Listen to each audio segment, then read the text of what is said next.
Hello there, my name is Steve McClellan. I'm the financial engineer and proud owner of Design Your Future Financial Services, where we help you grow, control, and keep your hard-earned money instead of giving it away to taxes, fees, losses, and the unknown. And it's that time of year, folks, one of my favorite times of the year for many reasons. And one of them is we get to look back at everything that was accomplished in the year that's gone by and look forward with some goals and aspirations of what we want to accomplish in the year coming up. So how was your 2023? What did you accomplish? What obstacles did you overcome? And are you looking forward to 2024? Now, I love these reviews. I love looking back at what happened, what could be, and we're going to do that right now. So if you get some value for this, please just give a nice thumbs up. Leave some comments. If you have any questions that you want answers to, we are happy to do that. Let's go. So 2022, I remember giving this review. A lot happened in 2022. It wasn't all positive, but it ended on a high note. Do you remember this soccer game? This was fantastic. The good guys won, and it continued in Halifax with the World Juniors, where in January of 2023, all was well.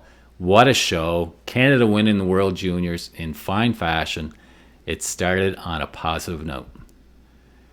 Now, I gave my predictions in 2022, what 2023 would look like, and I used Bubba Lane's analogy of there would be pain for those who didn't train, for those that didn't prepare, for those that did take appropriate action. 2023 was a pretty good year.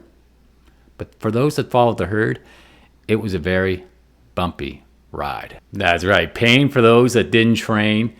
And like Rocky, did you take the appropriate actions to come back and make the most of 2023? Now, one thing we could not prepare for was the fires. Fires just devastated Maui. In 2023, it was the worst year for wildfires across our nation, and even Nova Scotia was deeply affected. Houses burned. Just a horrible time, very scary. Our prayers were answered, though. It rained, and it rained, and it rained, and it rained. It rained a lot. Flash floods, washed out roads, basements, ruined properties, and unfortunately 4 deaths, 2 of them being 6-year-olds. Just horrible. The environment, with this top of mind, these 3 took full advantage.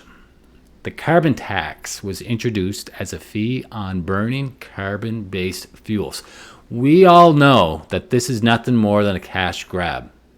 But because of BC 11, this is the Online Streaming Act, which regulates what Canada can see and put online, and the C-18 bill, the Online News Act that were introduced. I have to be careful. We all have to be very careful what we say and put on social media to be seen by the public.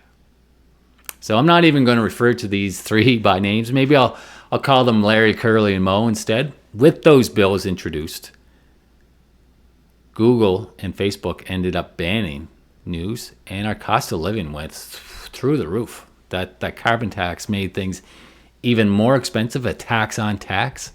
And as I mentioned, Google and Facebook took the appropriate action to ban Canadian news. This made CBC News and CBC Light very sad, but who this really affected were the small media outlets, like my good friend Pat Healy of the Laker News, and my beloved Casket, which no longer shows up on my social media feed, and it won't show up on yours either.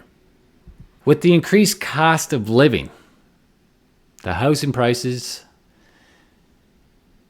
tent cities started to appear all over our nation. The real reason for this, folks, is because of the increased cost of living. All right. And the real reason for the carbon tax is to start paying for the massive spending that has been imposed by our government. Look at that debt. That's $1.57 trillion.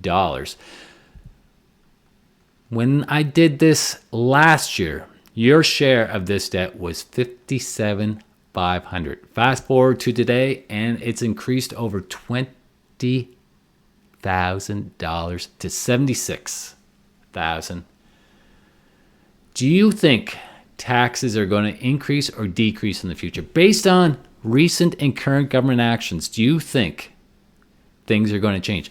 Personally, I don't think our government has learned anything from their mistakes. In fact, I don't think they think they're making mistakes. I think they're doing what they think is good. Unfortunately, Canada is not the only nation, the only country experiencing weak leadership.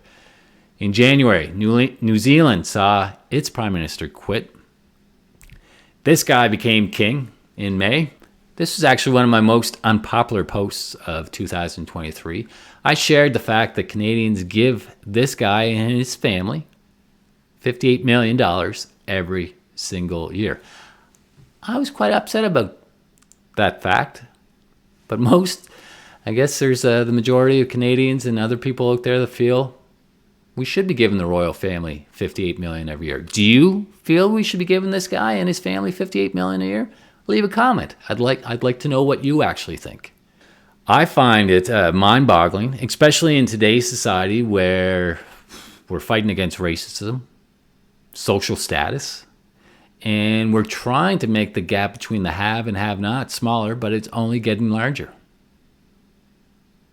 While other countries are taking advantage of weak leadership by continuing to go to war, Russia is continuing to invade Ukraine. There doesn't seem to be any stopping there. And this is sad to see. In October, Israel and Hamas war started back up again. Some of the fun stuff that happened in 2023. Barbie was the largest grossing movie, bringing in over $1.4 billion. Taylor Swift, taking the world by storm, is on track to make over $4.1 billion and is credited for injecting $5.7 billion into the U.S. economy. Talk about making positive changes. And this Fourth Wing, this is an adult fantasy novel, developed a cult-like following this year. It's selling over 2 million copies each since May. I haven't read it yet, but I think I'll give it a go. Compare that book to Dogman, who sold more copies than my book, Brittany's, Matthew's, and Arnold's combined. Prince Harry's book, though, was a global bestseller, reinforcing my lack of understanding why people are so infatuated with the royal family. Financially, these two crooks, Elizabeth Holmes and Sam Bankman-Friedman, are in jail. So is Charlie Devance, and this guy will be soon. Despite the scandals in the crypto world, Bitcoin continues to push forward and is up 260% year to date here in 2023. Despite the cracks in the financial system getting even larger in 2023 with the collapse of US banks, the UK pension bailout, which got very little news, Canada's TSX was pretty much a year of up and downs, ending pretty much even, up 2.4% year to date. Our neighbors to the south did much better as their productivity increased and currencies from all over the world flooded to the US. Now, everything we covered so far, what do you feel is the most important news of 2023? What's an important trend?